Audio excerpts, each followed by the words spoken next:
Hi YouTube. Today we're going to be looking at a watch.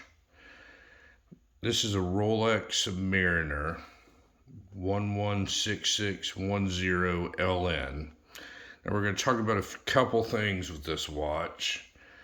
And as you can see in the title, I'm going to tell you my opinion on whether it's worth it to buy one of these things or not. We'll go over a couple things about the watch. Of course, I'm not a watch expert by any means. I know enough to be dangerous. I've been around watches for a long time now, mainly Rolex watches, because I just happen to like the Rolex brand. But does that mean they're the best? No, it does not. It does not mean they're the best. It means this is what I like. Now, these watches, they've been around for a very, very long time. This particular model here is probably about, I would say, 8 or 9 years old, maybe 10 years old or so. This is what they call the ceramic version. It's when Rolex came out with what they call the super case. So the super case it has a lot wider wear than it really is. This is a 40 millimeter watch, and it looks bigger because of this case. If you look at where the bracelet meets the case, it expands out a little to the sides. The older Rolex Submariners did not do that because there's a lot beefier right here. The crown guards are a lot beefier than the older Submariner. The bezel is made out of ceramic.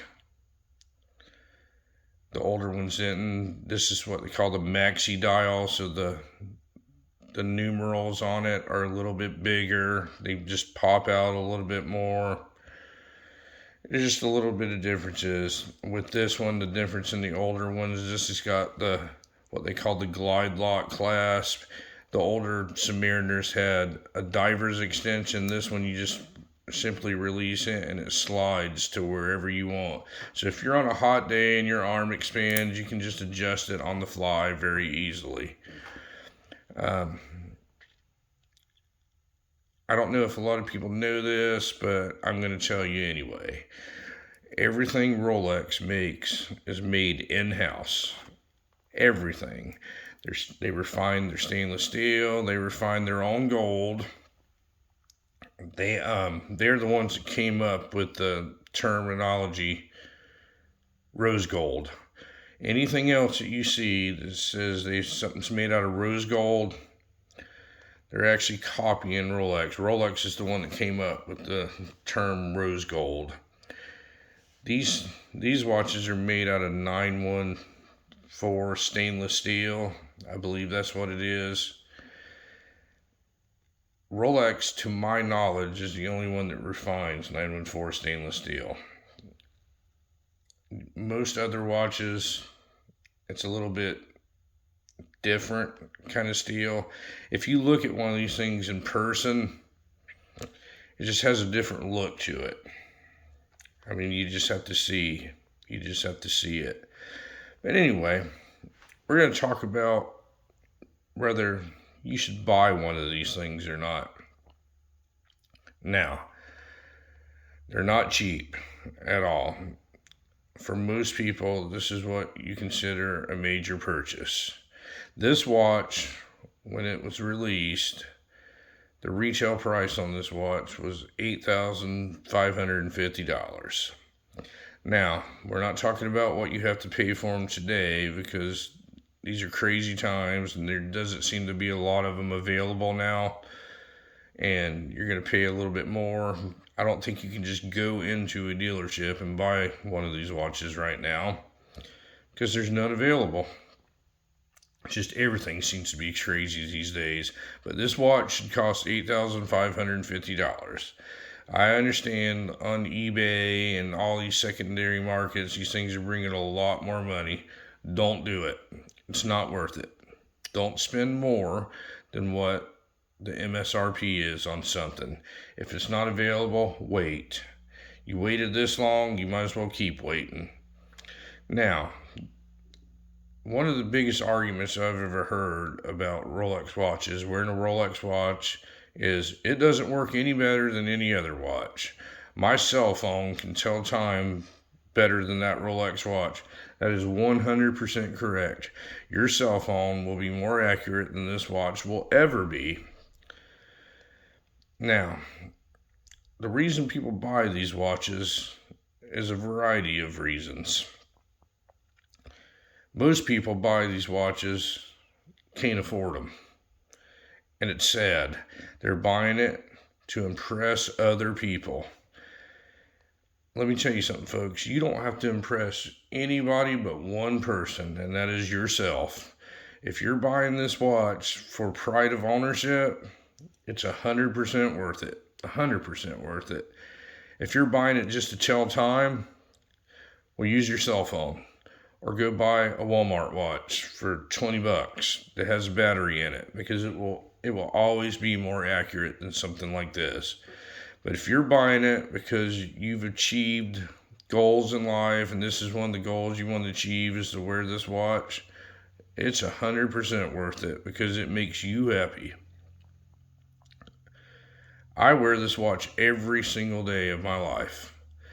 If you look at this watch, there's scratches all over it from desk diving and stuff like that. It gets dirty and everything. See the scratches on the back of the glass?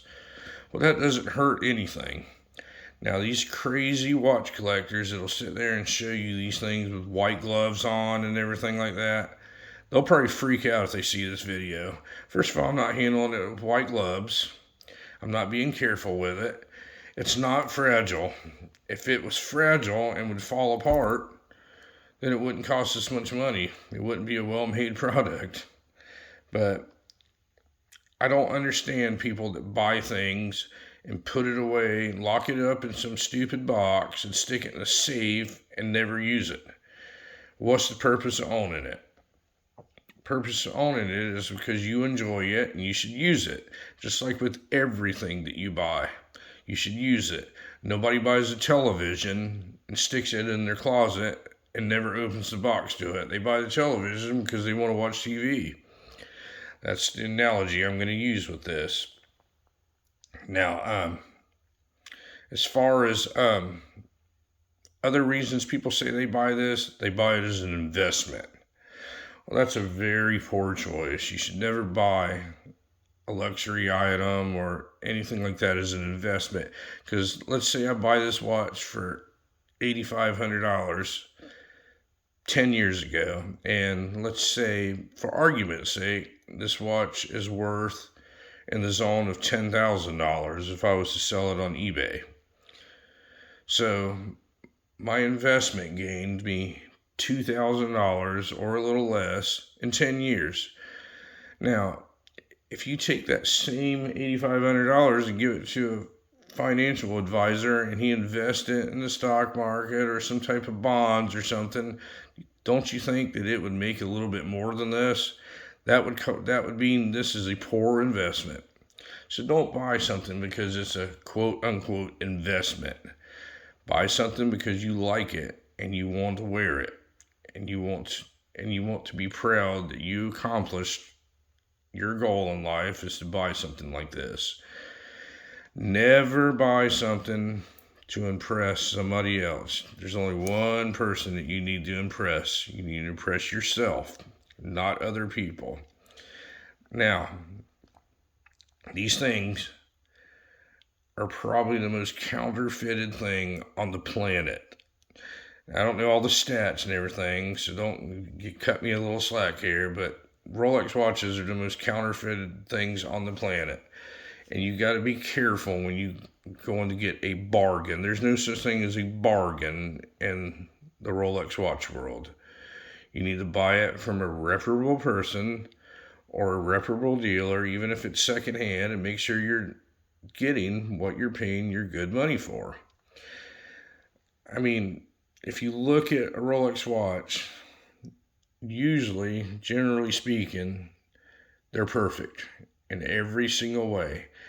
The date fits perfectly in the window. They have what they call the black hole effect, which is, I've never seen a fake Rolex do this, but if you sit there and make the glare of the light come on, notice how the date looks like it's in a hole. If you look at it head on, it doesn't. But if you make the glare come on it, it creates like a black hole effect. See right here? Usually fake ones don't do that. With a Rolex watch, everything works perfect. This thing clicks perfectly. I think there's 128 clicks. If there's any kind of wiggle and movement in this, it's not going to be a real watch. If there's any kind of mistakes on it, it's not going to be a real watch. One of the things you can look for, which this is diving a little bit down a rabbit hole because there's so much to look for. When you loosen this crown, you pull it out, the watch should stop right away. And when you go to set this, if you turn it clockwise, the movement should move clockwise. Most of the counterfeit watches will go the opposite direction. That's the first telltale sign there is. Another thing you can look for when you go set the date, it should just click and fall perfectly into the date window. It's not going to hang up in between or anything like that. And when a Rolex watch changes the date, if you look, I got to go all the way around to show you this. Hang on, bear with me. When it gets to the midnight, it will absolutely just click and change right when it hits midnight. Did you see how just crisp that was and everything? Fake watches will not do that. And I think it's a shame that people are willing to go overpay for some piece of junk that was made in China just because it says Rolex on it because they want to impress somebody else. It's a shame. If you cannot afford a Rolex watch, there's no shame in that. But don't go buy something fake just to impress other people. If owning something like this is your goal, make a goal. Save up for it. Alter your lifestyle and purchase it. But I'm going to tell you this. If buying something like this requires liquidating half of your net worth or 100% of your net worth, you shouldn't do it. You need to wait so you're financially able to buy something like this and then be proud and wear it every single day. That's what I do. I wear this watch every single day. It is beat up. It gets scratches on it. But guess what? This is stainless steel. The scratches will come off of it. I can make this watch look brand new in about 10 minutes if I wanted to. If it was that important to me, I seriously doubt on Judgment Day that I'm going to be looked at as I have a scratch on my watch. And if I am, then I'm standing in front of the wrong judge. Anyway, I'm not going to go too much into how to tell Rolex watches are fake or not, but I gave you a couple little pointers here. When you feel them, you can just feel they're just put together real good. Nothing like shakes around and rattles. It's just real tight. When you close the clasp on them, it's all positive clicks and everything. It just closes. If anything's like hard to close or anything like that, I mean, it should be a red flag that it's not a real watch. But anyway, guys, just be smart. It's all right to have something like this. Just don't make it your number one priority. Don't keep your priorities straight, I guess I should say. Don't try and impress other people. It's not worth it. All the people you need to impress is yourself. If you want something like this, get it. If you're not in the financial situation to get it right now, you will be one day. Set a goal. Go get it. And when you get it, wear it. Freak out all these Rolex people that sit there and handle stuff with white gloves. They don't have a clue. What good is something locked up in a dark safe that nobody ever sees? Everybody sees this thing every single day.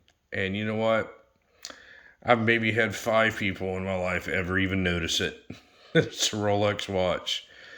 Anyway, I have another video where I went over the just zoomed in and showed you some close-ups of it, but I figured we'd talk about it today.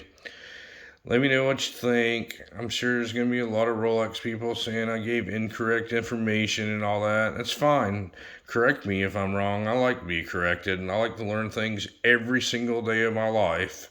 But let me know what you think. Thank you for watching the video.